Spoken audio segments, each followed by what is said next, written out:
at a very interesting country within the region, which is Tanzania. I always prefer calling it Tanganyika. That's where the world begins. We are at the place of origins, where not only the African nations, some of us who are from Zimbabwe, we claim our history to be within the Great Rift Valley. And as such, we have come back home, back to the wings of Mount Kilimanjaro. And not only is Tanzania a place of birth in terms of Tanganyika, but Tanganyika or Tanzania also is the home of birth for many of the political systems, political parties within the Southern Hemisphere. You all know that without Tanzania, there will be no South Africa. Without Tanzania, there will be no Zambia. Without Tanzania, there will be no Namibia. Without Tanzania, there will be no Zimbabwe. Without Tanzania, there's no Mozambique. Uganda, Kenya, the entire southern region. Mwalimu Julius Nyerere, his impact was not only felt by us in the south, but his impact stretched far north and northwest. As one of his best friends was Kwame Nkrumah. And in the head of Mwalimu Kambarage Julius Nyerere, we see the inception of the African dream of a united Africa. I was here last year in Butiama to commemorate his funeral and his death, his work that he has done. It's a tribute. My coming here is a tribute to one of the stalwarts. On my journey around Africa, I've been to Nelson Mandela's memorial.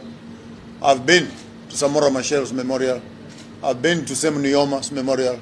I've been to Sankara's memorial in Burkina Faso. I have been to Kwame Nkrumah. And now I'm here to celebrate Mwalimu Julius Nyerere. The problems of Africa are the problems of Tanzania. Politically, we suffer together. Economically, we suffer together. Regionally, we suffer together. International monetary organizations and structural financial adjustment systems that the World Bank and the IMF are planning, we are part of it together. The absence of our names on the World Councils, NATO councils, and security councils, we are together. At the United Nations, we are together. So in as much as people think that we're in different countries, we're actually in one country, and the country is called Africa. But we're in various provinces. And I'm here to announce that Tanzania is a province. The country is Africa. Zimbabwe is a province. The country is Africa. The one Africa dream that Mwalimu Kambarage propagated. We as the young people, the young Pan-Africanists, we have plugged into that vision with a full understanding of what the Western world, the Eastern world is doing to Africa. And as long as we work in isolation, away from each other, abuse will continue to happen. We have inherited systems of colonization that are not making work easy for Africans. Divided, we fall. United, we stand. We want the fellow Tanzanians, since you started this thing through Mwalimu, that don't stop. Continue. We need young people in Tanzania who can replug into the vision of our leaders and become ambassadors of unity and of peace across the continent. I also came here to find out for myself, after the elections that happened, as to what has been the aftermath. Not only that, what was the cause?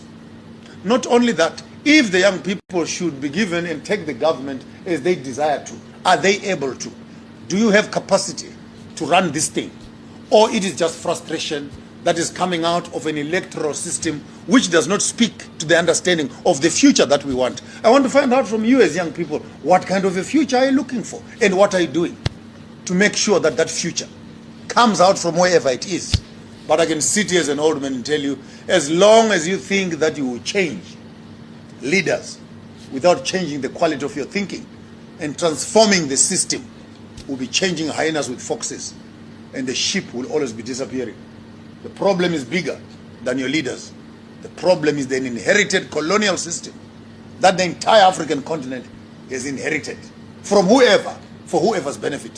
China, Singapore, Vietnam, Dubai, England, Russia, North Korea. They are not democratic, but they belong to the top 15 most successful countries in the world. What makes Africans think that the only way we are going to succeed in this life is through a democratic system? Africa was built in the past without this thing we call democracy. So let's stop fantasizing the tools of oppression, thinking that the same tools would liberate us. I'm here to challenge the entire country of Tanzania. Go back to the drawing board and find out, is the problem the cobwebs or the problem is the spider? And the spider is the system.